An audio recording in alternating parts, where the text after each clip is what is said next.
Hey everyone, Ducky here. In today's video I think we'll take a look at Manad Eva, the newest demiurge unit that came to OUTERPLANE. We'll look at potential gear sets that I think that you should be using, her transcendence and what I think is the most important for you to get. We'll look at her skills and we'll see what I think her viability is in PvE and PvP. So her skill 1 is a basic kill based on her max HP, but it activates a dual attack with the ally with the greatest attack, which is very good, especially for PvE. Skill 2 is kind of her unique skill. It basically allows you to cleanse whenever inflicted with a debuff, pretty much like Tio, but it also allows you to seal extra skills for one turn.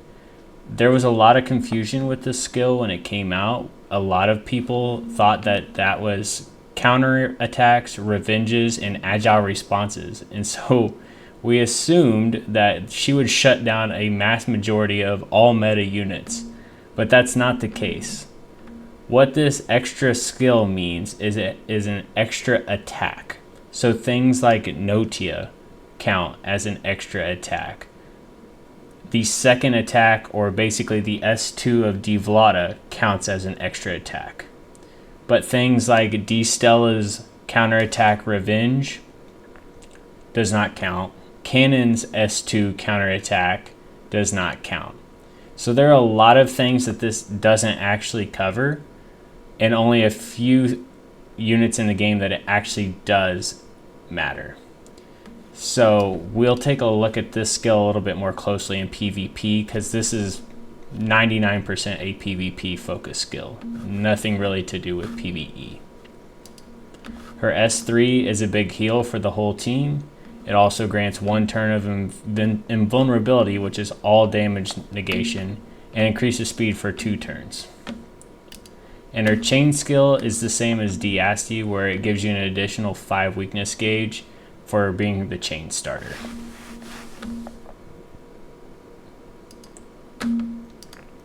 Now for the burst abilities, this is where she gets really good.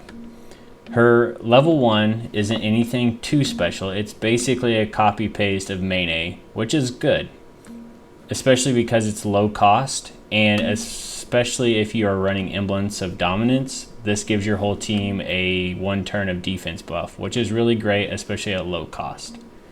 Level 2 is very good. It gives 70 action points to the entire team besides herself.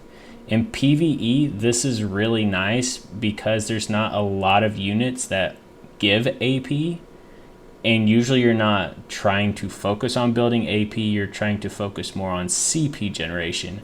So having a support that allows your DPS units to have access to some of their higher damage capability burst skills just innately through this S2 is very good. And then S3 is okay in my opinion.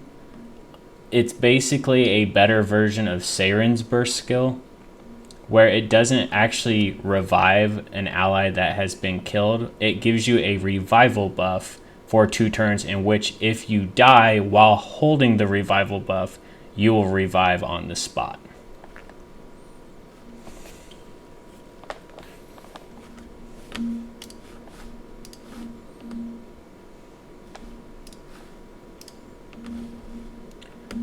Her special gear gives 20% damage negation from Dark, which is really good, especially considering some of her biggest threats are things like D'Asti and Devlata.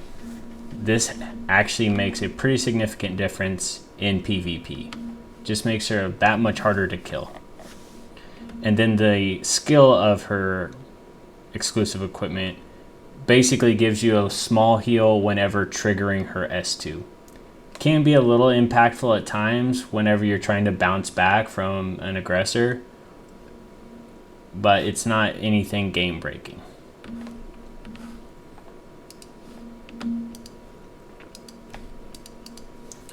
Her transcendence. 4-star, 20% ally team health, which is amazing. She is like D-Drac in potentially canon, but D-Drac loves this. This is amazing for her. Even Tamamo, the new unit that came out, even though I don't really think she's much of a PvP unit. 20% ally team health is very good. Burst 5, or Transcendence 5, changes her skill 1 to dual attack with 2 allies. This is insane for PvE. Reason why. In PvE, you're trying to build chain skill points more often than not against bosses, and chain skills is where a lot of your damage is going to come from. When you apply talismans like rogues and sages to build CP based on either critting or attacking with element advantage, those talisman effects actually count when you dual attack. So say if you had one unit that attacks with a 6-star rogues and crits, that's 10 CP. Plus, say you had a mono team of light, you would get 8 for the element. Having 4 of the same element, you get 8 chain points. So now if you dual attack with 2 other light units who also are holding 6-star rogue units, you'll get 10 times 3, 30 CP, plus 8 times 3 because you attacked with 3 light units. So right there, just from one S1 with no condition on dual attack, you generated 24 plus 30, 54 CP in one attack. She is insane for building CP, plus all the damage that you're getting on top of that just from dual attacking. Plus you trigger all the other allies' dual attack skills on top of that. It cannot be underestimated how good this is for PvE. And for 99% of the people out there, this is probably where you want to stop. This is an amazing stopping point for most free-to-play people or people who are just not PvP focused. And as normal, the 6-star Transcendence is all about PvP. This is basically a cherry-picking a way of trying to shut down Devlada and Notia in Arena. It essentially gives her S2 debuff that's unique at the start of battle, which effectively shuts down Devlada and Notia because Devlada cannot attack with her second skill, and Notia will not S2 at all when she has this debuff at the start of battle.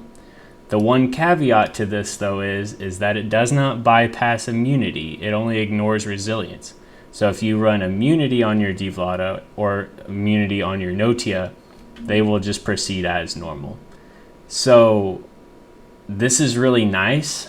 It can throw off a lot of people in PvP if they're not playing around it, but it really only impacts a couple units in the meta, and you can work around it with immunity set.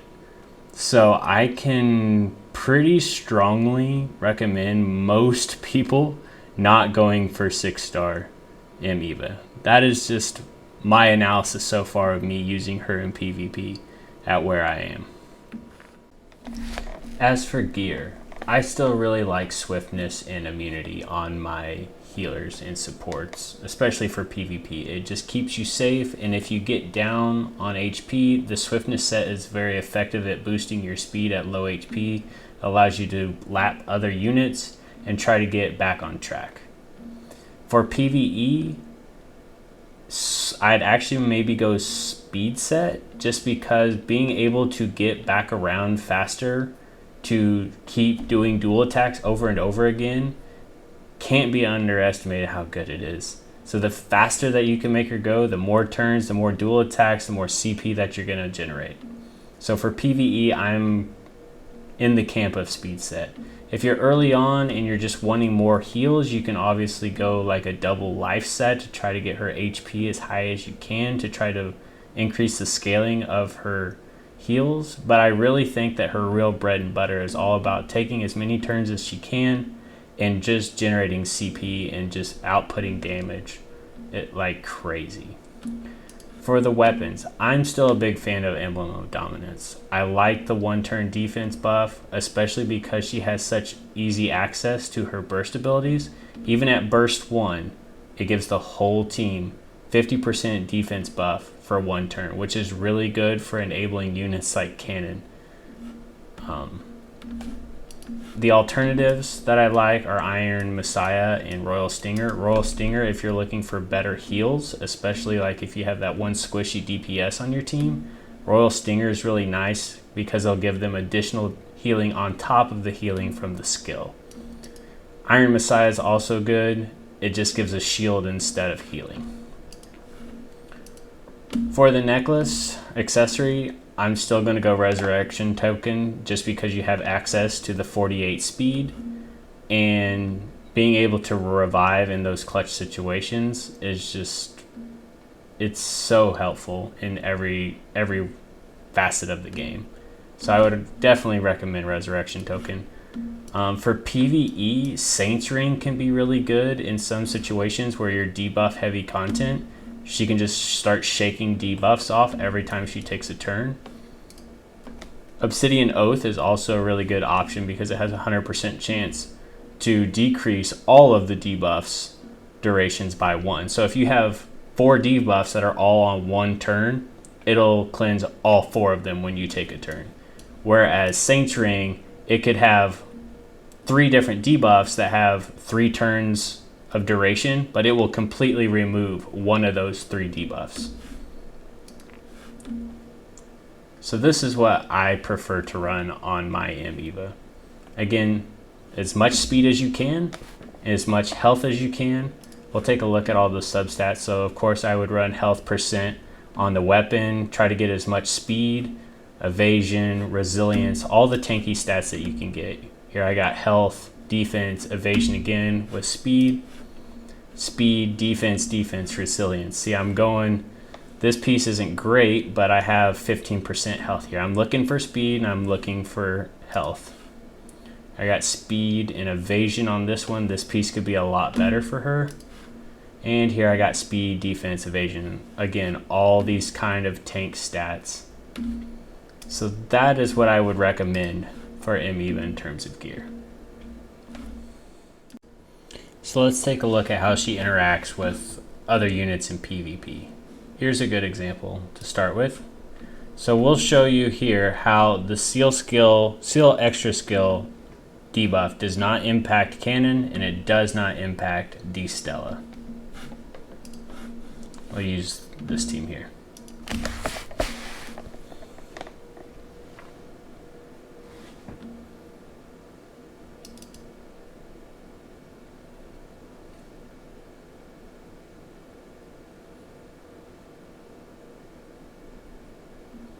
D-Stella is going to die anyway.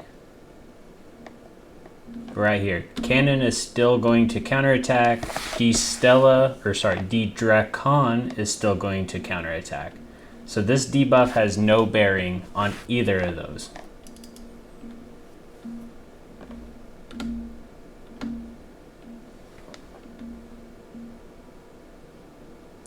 The invulnerability is also really nice. There's just nothing they can do about it.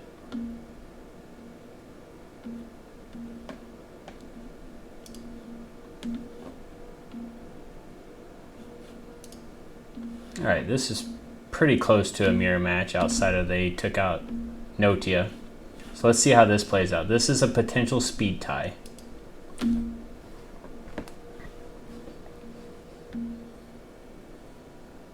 So I outsped.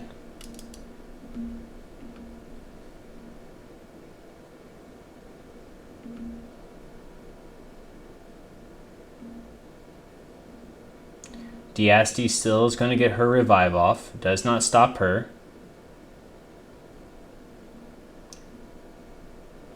Now she finally gets to use her S2 to seal skill me. So how it works chronologically is that if the attacker goes first, all of their agile responses and triggered effects will go first before the enemy has a chance to interject. So my Divlada went, then she went again, then Notia went, Diasti went ahead and procced as soon as she died, then my Cannon went. After all of my stuff was done, then the enemy M Eva procced her S2. At that point, it's essentially too late.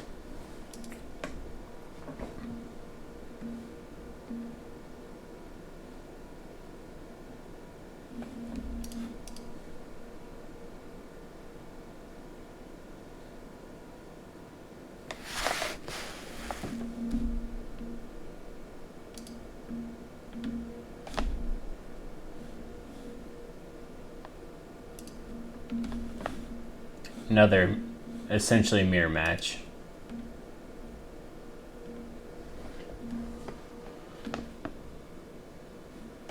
Same thing.